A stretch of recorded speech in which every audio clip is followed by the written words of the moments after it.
Power मिल में finishing की strategies के अंदर हमारे पास एक स्ट्रेटजी पैरामीट्रिक स्पाइरल फिनिशिंग की है। आज हमारा टॉपिक भी इसी हवाले से है। पैरामीट्रिक स्पाइरल फिनिशिंग एक ऐसी स्ट्रेटजी है जिसको हम अंडरकट मशीनिंग के अंदर इस्तेमाल करते हैं। आप मॉडल के अंदर देख सकते हैं कि हमारे पास ये एक ऐसा मॉडल है जिसके अंदर अंडरकट मशीनिंग मौजूद है। याद रहे कि जब भी अंडरकट मशीनिंग आती है तो हम उस मशीनिंग को कांस्टेंट जी फिनिशिंग या 3D ऑफसेट फिनिशिंग या फिर ऑप्टिमाइज कांस्टेंट जी फिनिशिंग इसके साथ हम नहीं कर पाते क्योंकि वो अंडरकट होती है। अब अंडरकट मशीनिंग के लिए हमें ज़रूरत पड़ती है parametric offset parametric spiral finishing के टूल पाथ की। याद रहे कि पैरामीट्रिक स्पाइरल फिनिशिंग का जो टूल पाथ है ये 3D जो हमारी 3 एक्सिस मशीन है इसके ऊपर हम इसको नहीं चला सकते। ये एक मल्टी एक्सिस टूल पाथ है जिसके लिए हमें 4 एक्सिस या 5 एक्सिस मशीन की ज़रूरत पड़ती है। हम उसकी मदद से इस प्रोग्राम को बनाकर मशीन के ऊपर रन कर सकते हैं। तो लिहाजा ये तय पा गया कि ये टूल पाथ जो है ये अंडरकट मशीनिंग के लिए इस्तेमाल होता है और इसके साथ साथ ये 3 एक्सिस टूल पाथ नहीं है बल्कि मल्टी एक्सिस टूल पाथ है। अब हम आते हैं पैरामीट्रिक स्पाइरल फिनिशिंग की तरफ। ये टूल पाथ जो है इसको बनाने के लिए हमें इसकी 2 बेसिक नीड्स को पूरा करना पड़ता है। उनमें से पहली नीड ये है कि इसे हमें इसके अंदर हमें इसका स्टार्टिंग पॉइंट देना पड़ता है और दूसरी नीड इसकी ये है कि हमें इसके अंदर कुछ सरफेसेस को सिलेक्ट करके इसको बताना होता है कि इन सरफेसेस के ऊपर हमारा टूल पाथ चले और इन सरफेसेस के ऊपर हमारा टूल पाथ ना चले। तो पहले हम इसकी बेसिक नीड्स को पूरा करते हैं।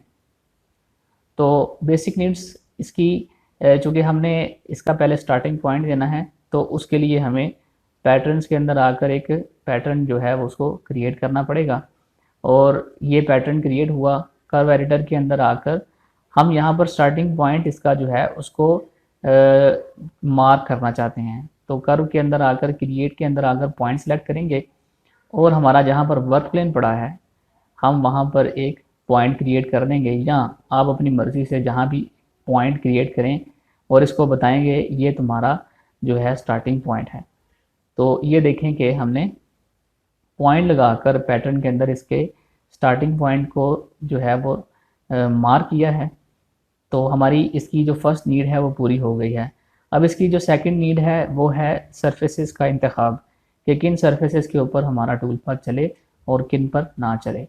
तो अब उसके लिए आप सारे के सारे मॉडल को सिलेक्ट करें और जिन सरफेसेस के ऊपर आप टूल पाथ नहीं चलाना चाहते जिन पर आप चलाना चाहते हैं उनको कंट्रोल दबाकर आप सेलेक्ट करेंगे तो वो डीसेलेक्ट हो जाएंगी। तो इस तरह ये वो सरफेसेस रह गई हैं जिनके ऊपर हम टूल पाथ नहीं चलाना चाहते और इन पर चलाना चाहते हैं। अब हम इन सरफेसेस को एक अलहदा सेट के अंदर बाउंड करेंगे। तो अलहदा सेट के अंदर बाउंड करने के लिए लेवल सेट और क्लैंप्स के अंदर आएंगे और यहाँ पर आकर हम क्रिएट सेट इसके ऊपर क्लिक करेंगे। नए सेट को आप कोई भी नाम दे सकते हैं, जैसे मैं इसको ABC के नाम से रख देता हूँ। अब आपका जो सेट ABC है इसके ऊपर राइट क्लिक करें और इसमें हमारे पास ऑप्शन है एक्वायर्ड सिलेक्टेड मॉडल ज्योमेट्री, इसको सिलेक्ट करेंगे तो इससे आपकी जो ज्योमेट्री है या मॉडल है उसकी ये सरफेसेस अलहदा से एक नए सेट के अंदर आ चुकी हैं। अब हम चलेंगे अपने टूल पाथ की तरफ, लेकिन उससे पहले हमें एक टूल जनरेट करना पड़ेगा।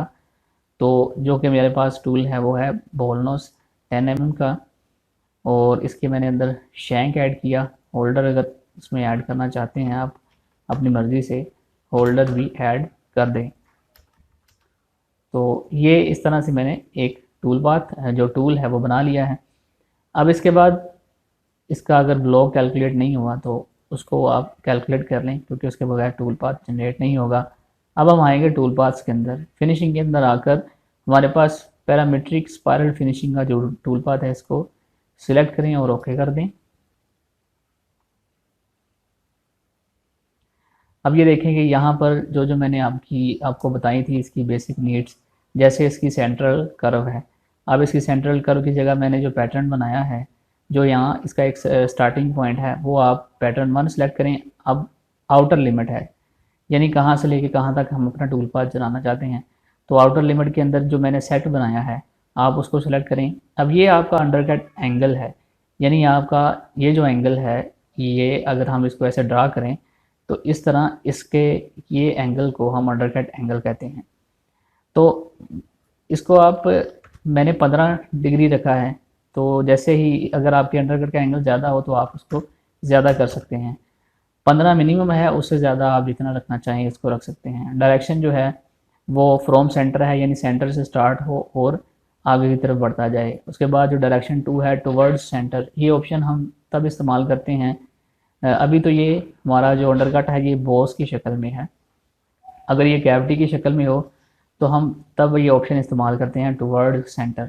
क्योंकि अब हमारा जो मॉडल है वो बॉस की शक्ल के अंदर है, यानी उभरा हुआ है, तो इसलिए हम जो ऑप्शन इस्तेमाल करने वाले हैं वो फ्रॉम सेंटर है।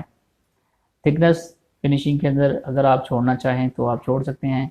मैक्सिमम स्टेप ओवर जो है वो 1 है। तो ये सारी की सारी ऑप्शंस आप इसके ऊपर सेट करके इसको कैलकुलेट करें। तो ये देखें, हमारा जो टूल पाथ है वो बिल्कुल उन्हीं सरफेसेस के ऊपर जनरेट हो चुका है, और एक टूल पाथ भी हमारा नीचे वाली सरफेस के ऊपर नहीं बना। और दूसरा, इसका बिहेवियर आप देखें, बिल्कुल एक अंडरकट मशीनिंग करते हुए ये नीचे की तरफ आ रहा है। अब हम इसको सिमुलेट करते हैं और प्ले करते हैं। तो ये देखें, इसका बिहेवियर कुछ इस तरह से है। तो इस तरह आप स्पायरल फिनिशिंग के टूल पाथ को जनरेट कर सकते हैं। याद रहे कि मल्टी एक्सिस के लिए हमें इस तरह के जॉब को जब मशीन करना होता है तो उसके लिए और भी बहुत सी स्ट्रेटजीज़ होती हैं। ये उन स्ट्रेटजीज़ में से एक स्ट्रेटजी है।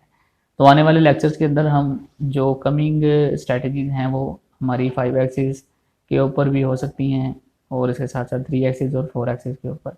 लेकिन अंडरकट मशीनिंग के लिए ये सिर्फ एक स्ट्रेटजी नहीं है, और भी स्ट्रेटजीज़ हैं, हम उनको भी डिस्कस करेंगे। तो मिलते हैं नेक्स्ट वीडियो के अंदर एक नई स्ट्रेटजी, एक नई मालूमात के साथ। मैं उम्मीद करता हूँ आपको वीडियो पसंद आई हुई होगी। वीडियो पसंद आई है तो वीडियो को लाइक, शेयर और चैनल को ज़रूर सब्सक्राइब कीजिए। नेक्स्ट वीडियो तक मुझे दीजिए इजाज़त। अल्लाह हाफिज़।